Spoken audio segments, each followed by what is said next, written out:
Well, we've got a problem. So there's that. Hey everybody, we are here inside the pop-up trailer today for a little bit of maintenance for this guy right here. Now, I have not used this water tank since we bought it, and let me show you why. Ooh.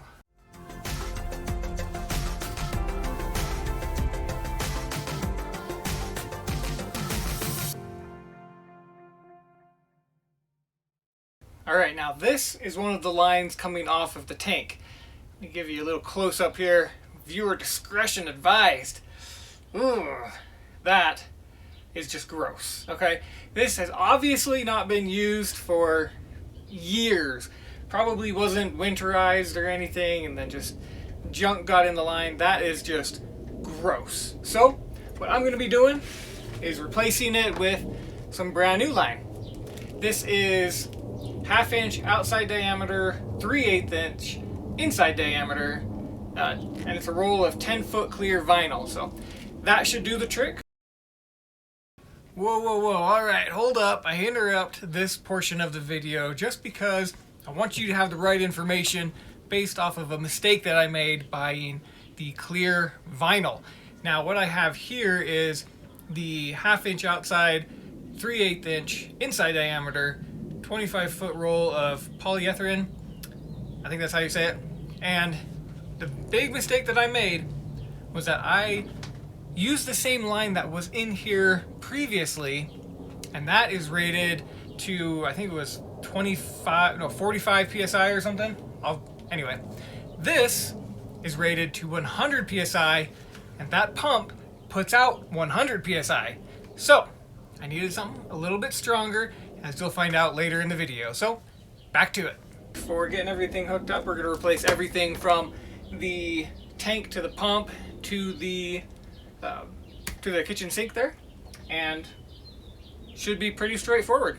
Now, there's going to be two parts to this. The first one is removing these, and then I'm probably going to have to cut that off just because of the age of it. It will have molded onto the barbs that are on there. So we'll just have to deal with that, no biggie.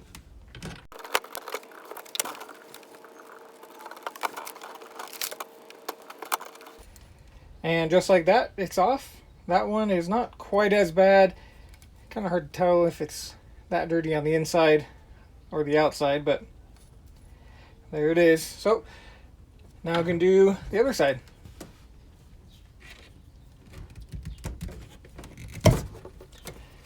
Alright, now one thing I'm going to do with this tube right here is actually take my new tube, tape it up together to that one, so I can pull it through and not have to try to feed it through and hit anything that might be blocking it.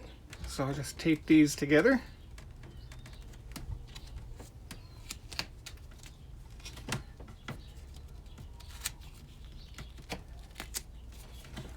There we go.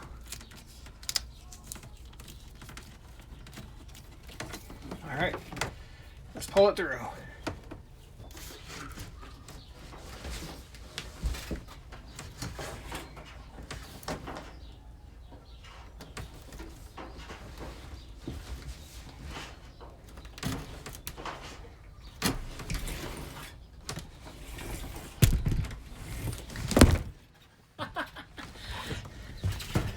The hose just caught onto the camera. Pulled the whole tripod over. And there we go. I've got it over here on this side. We are good for hooking it up under here. Now this part is a little bit trickier, especially with getting the camera to be able to see what I'm doing. So let's take this off of the bottom of the sink valve. And I can't get a screwdriver in there. Alright, let's try some pliers. Now, one thing to note while I'm working on this is I am using only the tools that I keep here in the pop-up with me. So if I was ever out on the road and I needed to do some repairs or something, I know that I've got a decent tool set to be able to complete the job. Alright, I got it loosened enough. a screwdriver on it now. Woohoo!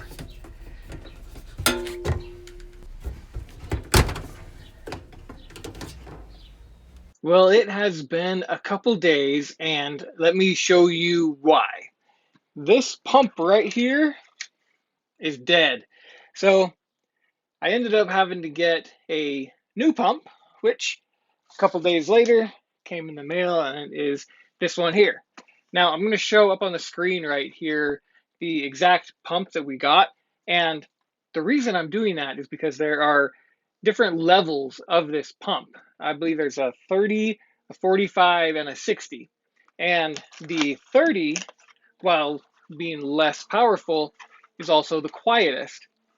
In my particular setup here, where I've got just the short run of the water to the sink right there, I don't need anything crazy and powerful. I don't have to make sure that it's soundproofed in here. And I can just get that 30-watt pump to be quieter. I'll put a decibel rating for how loud it is with this open versus with it shut and the cushions on here. So that way you can really get a feel for how loud the 30-watt pump is. Now it comes all packaged up real nice. All right, comes with a couple clamps. Not quite sure what that's for. Oh, it's for the electrical connectors. Okay, cool. And very nice. Flow says 3 LPM, 0.8 gallons per minute, 12 volts, pressure 100 psi, and a pump head of 130 foot. So these caps come off here, and there's actually, don't be worried about the little water that you see in there. That is because they test every single one of these. So it's not a big deal. Just make sure that everything's working before you get it. We're going to reuse the holes that were in here and screw it down. All right, there we go. Now I can cut this line to go onto this side here.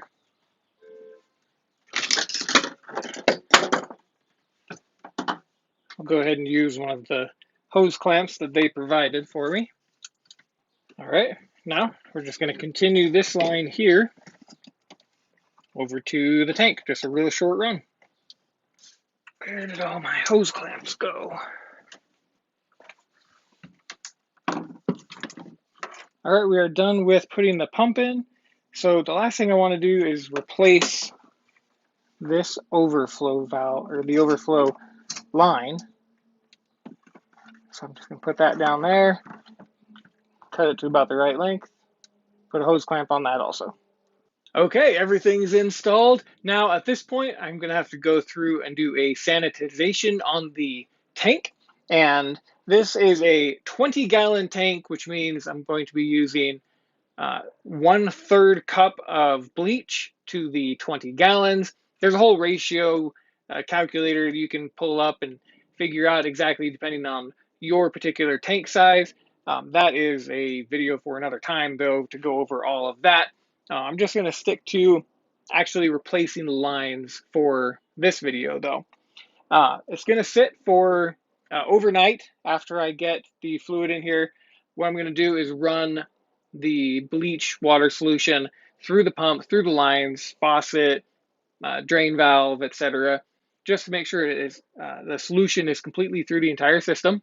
Let it sit overnight, and then because I'll have drained the tank a little bit through that process, I actually want that to happen.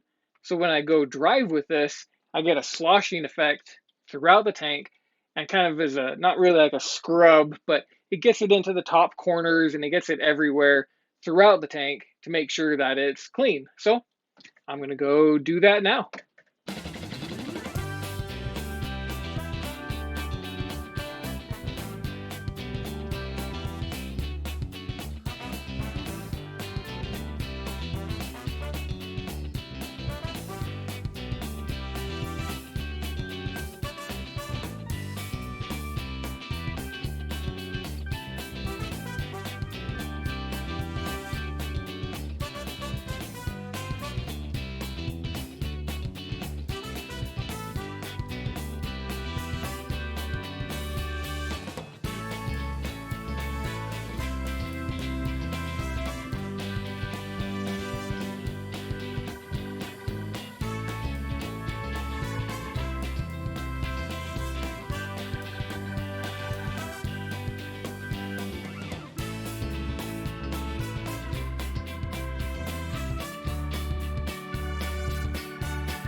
Well, we've got a problem.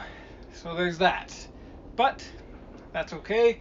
Um, if you know what the problem was before this point in the video, put it in the comments down below of what I did wrong. So right here, you can see right on the product page, it says to go in one side, out the other. And if you look at the pump, yeah, you can see what I did wrong. It's backwards. But that's okay. What we'll do here is we will pinch that line with some vice grips, flip that around, and we will be good to go. I might have to cut a new line for that, but that's okay. And there we go. I just got to put the hose clamps on to keep those tight. And you can see I had a little bit of water spill, so I got that cleaned up down there. I should probably clean up more of it, but we are good to go to get that wired in and test the pump. All right, pump's wired up. Let's turn it on.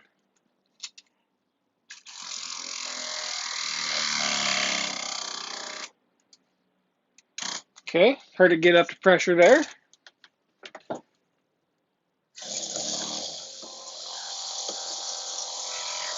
There we go. Get some of the air out of the lines. Really, because it's a really short line, there's not much air to get out of it. But cool, it's kicking off there.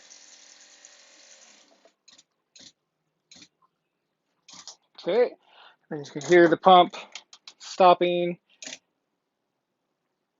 Now this is something I was curious about. I don't know if you can hear that, but every few seconds there, it's repressurizing the line. There it goes. And if I wait another couple seconds, there it is. Interesting.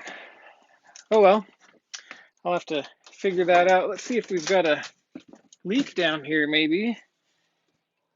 That could explain why it's doing that.